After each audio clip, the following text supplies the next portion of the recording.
पहला प्रश्न देखते हैं। मिलान करें प्रधानमंत्री और उनके कार्यकाल की प्रमुख घटनाएं।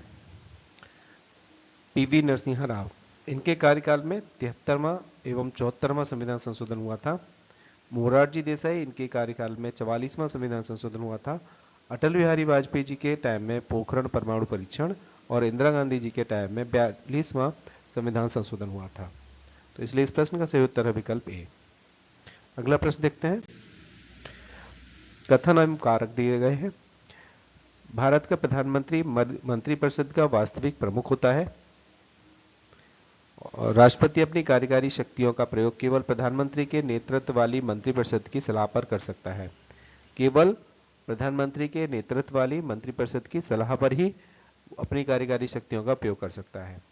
ठीक, तो ये दोनों ही ठीक है, इसलिए इसका विकल्प ए ठीक है। अगला देखते हैं। निम्नलिखित में से कौन सा सुमेलित नहीं है? इसमें गलत ढूंढना है। तो 74वां संविधान अनुच्छेद है, राष्ट्रपति को सहायता और सलाह देने के लिए मंत्रिपरिषद। अनुच्छेद 75 में है मंत्रियों की नियुक्ति, कार्यकाल एवं वेतन, ये भी ठीक है और ये भी ठीक है। अनुच्छेद 78 राष्ट्रपति को जानकारी देने के लिए संबंध में प्रधानमंत्री के कर्तव्यों के बारे में दिया गया है 78 में, ये भी ठीक है। अनुच्छेद 76 भारत के महान्यायवादी से संबंधित है, प्रधानमंत्री की नियुक्ति से संबंधित नहीं है। अगला प्रश्न देखते हैं। प्रधानमंत्री की मृत्यु या त्यागपत्र से पूरी मंत्रिपरिषद भंग हो जाती है। बिल्कुल, ये बात बिल्कुल ठीक है। प्रधानमंत्री नीति आयोग, राष्ट्रीय विकास परिषद और राष्ट्रीय जल संसाधन परिषद के पदेन अध्यक्ष होते हैं, ये भी ठीक है। तो इसलिए दोनों ही ठीक हैं।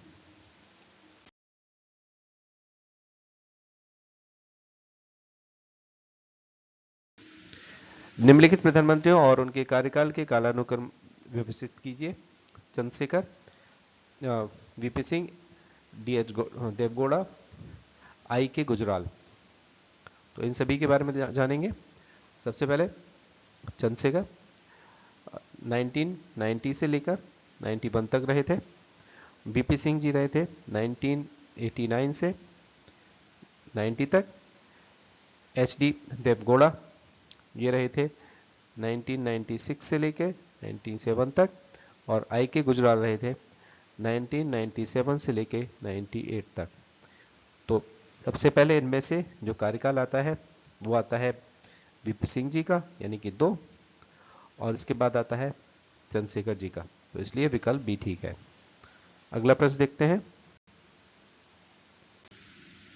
गलत का चयन कीजिए। निम्नलिखित में से गलत का चयन करना है। इंदिरा गांधी राज्यसभा की सदस्य रहते हुए पहली बार प्रधानमंत्री बनी थी, ये बात बिल्कुल ठीक है। मोरारजी देसाई सबसे अधिक उम्र के प्रधानमंत्री बनने वाले पहले व्यक्ति थे, बिल्कुल ठीक है। चौधरी चरण सिंह ने संसद के किसी भी सत्र का सामना नहीं किया, यानी कि वो संसद के किसी भी सदन में नहीं गए अपने पूरे कार्यकाल के दौरान, ये भी ठीक है। अगला है, राजीव गांधी भारत के पहले गैर कांग्रेसी प्रधानमंत्री थे, ये गलत है। तो पहले गैर कांग्रेसी प्रधानमंत्री कौन थे? मोरारजी देसाई थे। अगला प्रश्न देखेंगे। संविधान के उप प्रधानमंत्री के पद पर कोई उल्लेख नहीं है। उप प्रधानमंत्री का कोई उल्लेख नहीं है, ये बात बिल्कुल ठीक है। भारत के पहले उप प्रधानमंत्री सरदार वल्लभ भाई पटेल थे, ये भी ठीक है। अभी देखेंगे, सरदार जो उप प्रधानमंत्री का जो पद होता था वो संवैधानिक पद नहीं था, ये एक राजनीतिक पद था जो अभी वर्तमान में नहीं है। तो इसलिए इस प्रश्न का सही उत्तर है एक और दोनों सही है। अगला देख, निम्नलिखित में से कौन सम्मिलित है? लाल बहादुर शास्त्री ने जय जवान जय किसान का नारा दिया था, ये ठीक है। पीवी नरसिम्हा राव ने लुक ईस्ट नीति दी थी, ये भी ठीक है। अटल बिहारी वाजपेयी, इन्होंने स्वर्ण चतुर्भुज योजना शुरू की थी, ये भी ठीक है, यानी कि तीनों विकल्प ठीक है। अगला प्रश्न देखते हैं।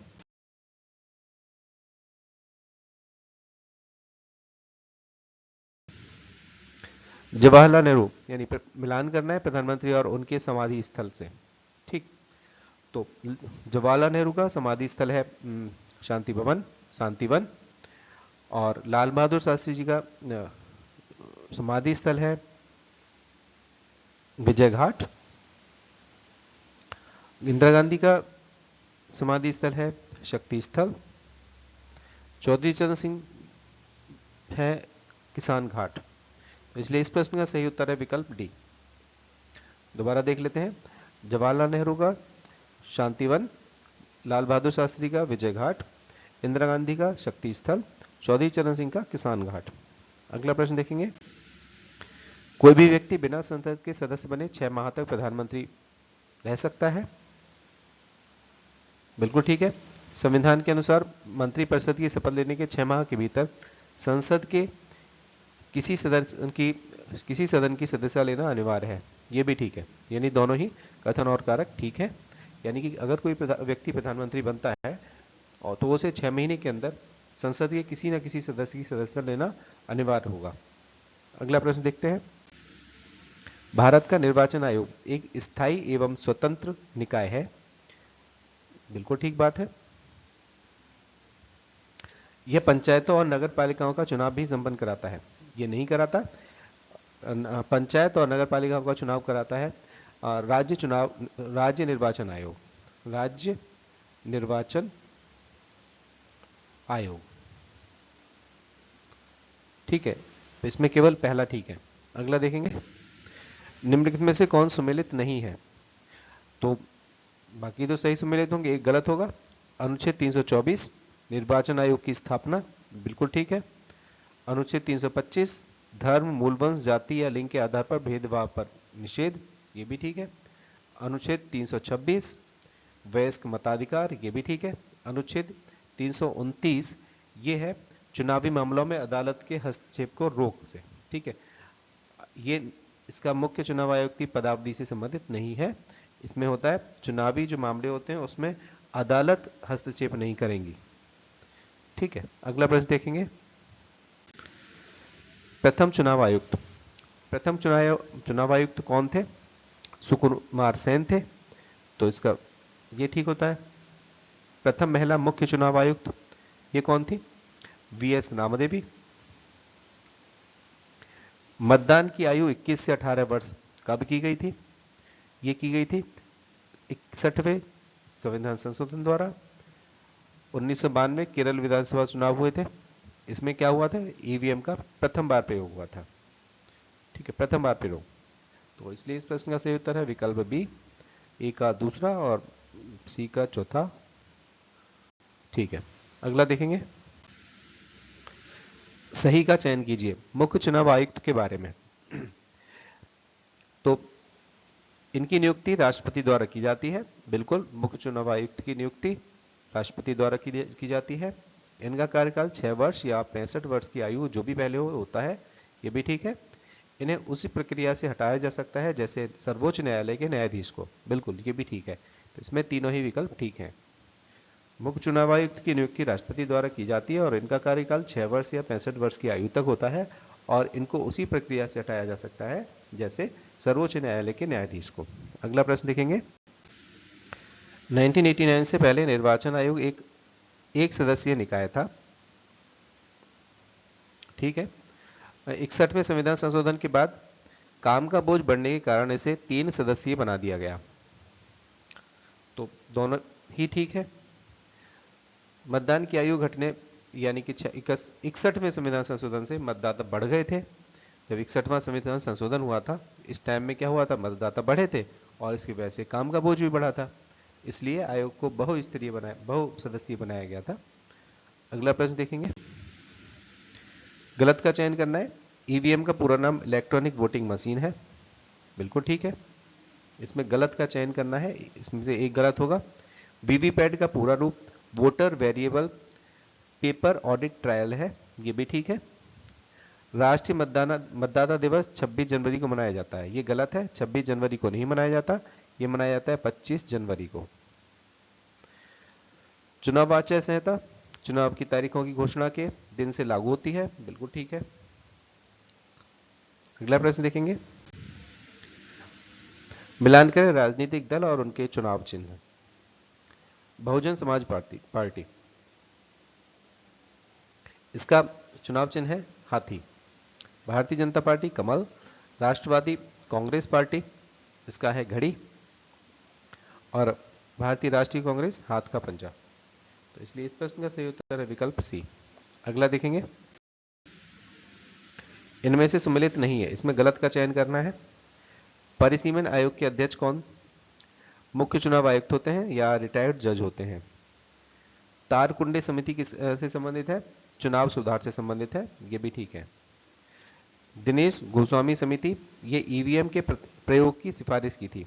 दिनेश गोस्वामी समिति ने ईवीएम के प्रयोग की सिफारिश की थी। इंद्रजीत गुप्ता समिति, इंद्रजीत गुप्ता समिति चुनाव के राज्य वित्त पोषण से संबंधित है, ठीक है, पुलिस सुधार से संबंधित नहीं है। अगला प्रश्न देखेंगे, चुनाव आयोग मान्यता प्राप्त राजनीतिक दलों को चुनाव चिन्ह आवंटित कर सकता है। बिल्कुल ठीक है। चुनाव चिन्ह आरक्षण आवंटन आदेश 1968 के तहत चुनाव आयोग को यह शक्ति प्रदान करता है, यह भी ठीक है, इसलिए इस प्रश्न का उत्तर है विकल्प ए। अगला देखेंगे,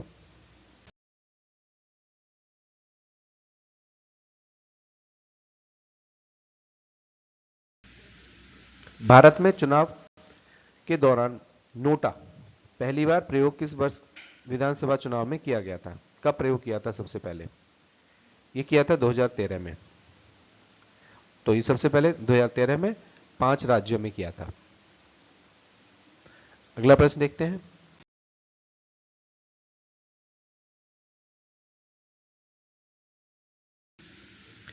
भारतीय दलहन अनुसंधान संस्थान ये कहां पर है? यह है कानपुर में। केंद्रीय औषधि अनुसंधान संस्थान यह है लखनऊ में। भारतीय पशु चिकित्सा अनुसंधान संस्थान इज्जतनगर बरेली। केंद्रीय बकरी अनुसंधान संस्थान मथुरा। इस प्रश्न का सही उत्तर है बी। अगला प्रश्न देखते हैं, निम्नलिखित में से कौन सम्मिलित नहीं है? वीवी गिरी नेशनल लेबर इंस्टीट्यूट नोएडा, ठीक है। राष्ट्रीय वनस्पति अनुसंधान संस्थान लखनऊ, ठीक। भारतीय कालीन प्रौद्योगिकी संस्थान यह है भदोही, भदोही। कालीन भदोही। हरिश्चंद्र अनुसंधान संस्थान यह है प्रयागराज। अगला प्रश्न देखते हैं, केंद्रीय पक्षी अनुसंधान संस्थान इज्जतनगर बरेली में स्थित है, अभी देखा था, यह ठीक है। राष्ट्रीय सरकरा संस्थान कानपुर में स्थित है, यह भी ठीक है। तो इस प्रश्न का सही उत्तर है विकल्प सी। केंद्रीय पक्षी अनुसंधान संस्थान इज्जतनगर बरेली और राष्ट्रीय शर्करा यानी शुगर संस्थान कानपुर।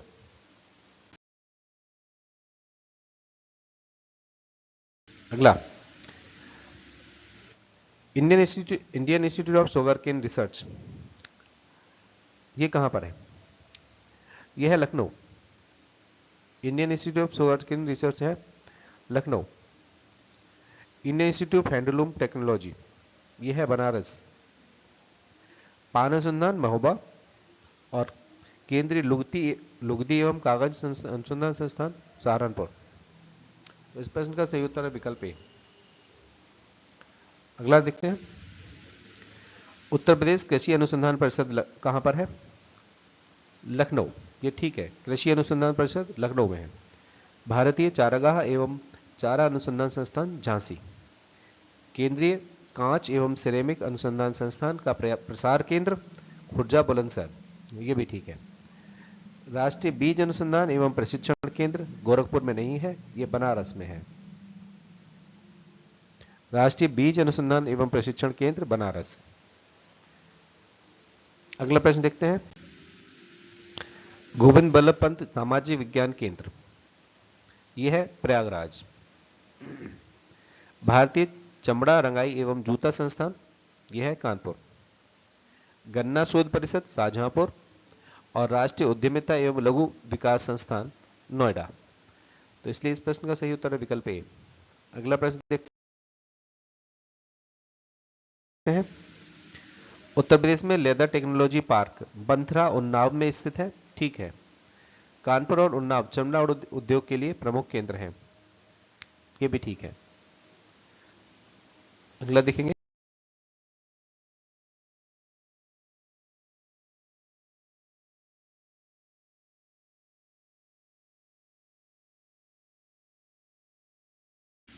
निम्नलिखित में से कौन सम्मिलित हैं? ठीक है, आलू अनुसंधान केंद्र मेरठ, ये ठीक है। आम अनुसंधान केंद्र लखनऊ, ये भी ठीक है। अमरूद अनुसंधान एवं प्रशिक्षण केंद्र प्रयागराज, ये भी ठीक है, यानी कि तीनों ही ठीक हैं। अगला देखेंगे,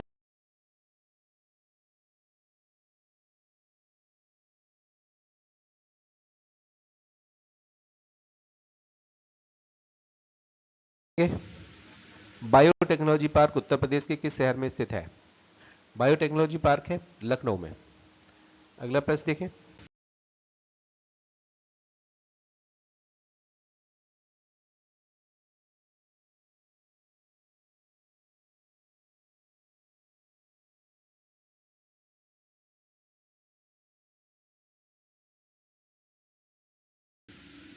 निम्नलिखित में से कौन सा संस्थान आगरा में स्थित है? तो आगरा में स्थित क्या है? केंद्रीय कुष्ठ रोग संस्थान, ये भी है।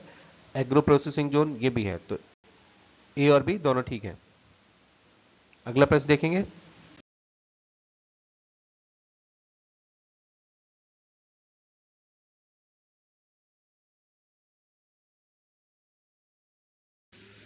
सर्वाधिक साक्षरता वाला जिला, यह है गौतम बुद्ध नगर। सर्वाधिक लिंगानुपात वाला जिला जौनपुर। सर्वाधिक जनसंख्या वाला जिला प्रयागराज। न्यूनतम जनसंख्या वाला जिला महोबा। तो इस प्रश्न का सही उत्तर है 2341, 2341 ए, पहला वाला। अगला प्रश्न देखेंगे, उत्तर प्रदेश भारत का सर्वाधिक जनसंख्या वाला राज्य है, बिल्कुल ठीक है। 2011 जनगणना के अनुसार उत्तर प्रदेश की जनसंख्या घनत्व 829 व्यक्ति प्रति वर्ग किलोमीटर है, ये भी ठीक है, यानी कि दोनों ही ठीक है। अगला प्रश्न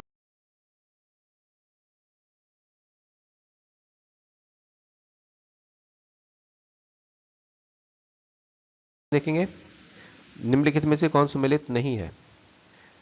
ठीक, न्यूनतम साक्षरता दर श्रावस्ती, ठीक है। न्यूनतम जनघनत्व ललितपुर, ये भी ठीक है। न्यूनतम लिंगानुपात है गौतम बुद्ध नगर, यहां पर है लिंगानुपात 851 के आसपास। और सर्वाधिक 10 की वृद्धि दर गौतम बुद्ध नगर, ये भी ठीक है। अगला प्रश्न देखेंगे, उत्तर प्रदेश की कुल साक्षरता दर 67.67% है, ठीक है। उत्तर प्रदेश में पुरुष साक्षरता दर 77.3 और महिला साक्षरता दर 57.2% है, ये भी ठीक है, दोनों ही ठीक है। अगला प्रश्न देखेंगे,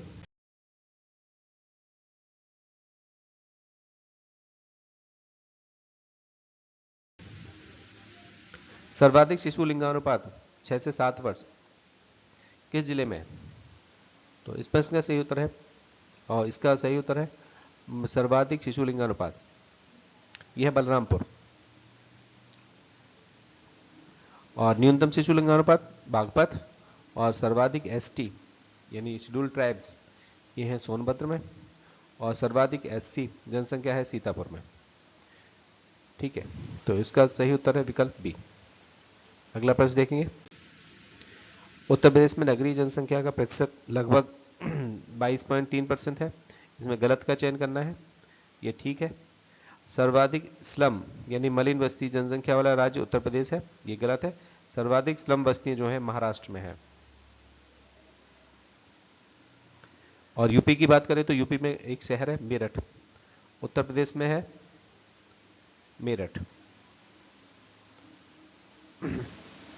अभी जनसंख्या उत्तर प्रदेश राज्य की बात कर रहा था तो महाराष्ट्र में है।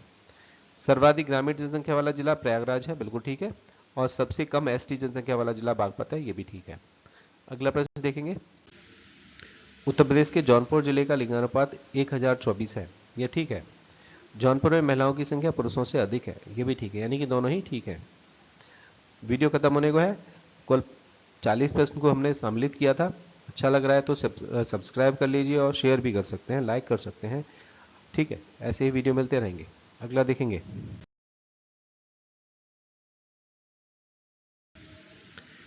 सही सुमेलित कीजिए। सर्वाधिक मुस्लिम जनसंख्या उत्तर प्रदेश में है, बिल्कुल ठीक है। उत्तर प्रदेश का लिंगानुपात 912 है, लिंगानुपात 912 है, ये भी ठीक है। उत्तर प्रदेश का शिशु लिंगानुपात 902, ये भी ठीक है, यानी कि तीनों ही ठीक है। अगला प्रश्न देखेंगे, सर्वाधिक नगरीय जनसंख्या वाले जिलों का अवरोही क्रम क्या है? तो इसका अवरोही क्रम देखेंगे तो इसमें सही दे रखा है पहला वाला, गाजियाबाद, लखनऊ, कानपुर, यानी सबसे ज्यादा जनसंख्या है कहां पर है? इनमें से गाजियाबाद में। ठीक, नगरीय जनसंख्या है ना। अगला प्रश्न देखेंगे,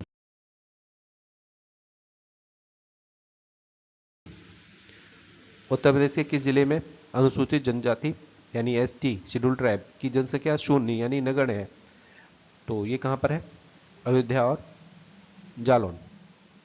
ठीक, और जालौन, अभी इसमें देखा जाए तो अयोध्या, जिसे हम पहले फैजाबाद के नाम से जानते थे, अभी अयोध्या है, अयोध्या और जालौन।